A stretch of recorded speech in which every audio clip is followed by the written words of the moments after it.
Fibroids are very common gynecological problem which not every lady but most of the ladies face during their reproductive period and even after reproductive period.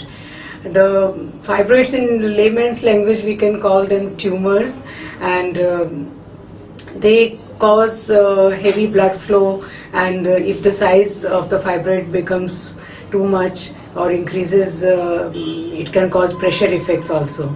So patients generally present with heavy bleeding. Pressure effects comes a little later. How to treat the fibroid?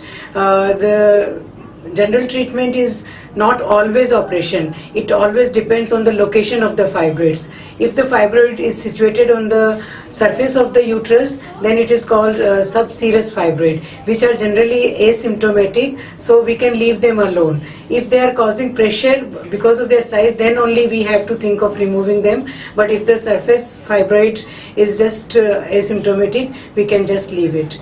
But if the fibroid is inside the wall of the uterus, then it expands the myometrium and it can cause heavy bleeding and pain while menstruation and all that. Then we have to take decision for removing the fibroid. If the patient has completed her reproduction, the family is completed, then we can take decision of removing the whole uterus. But if the family is not complete, then we have to do myomectomy. That means the removal of only fibroid and preserving the uterus.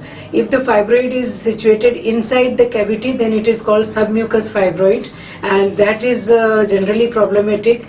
We can diagnose it by doing ultrasound, which is done transvaginally, and also by doing hysteroscopy we can remove submucous fibroids.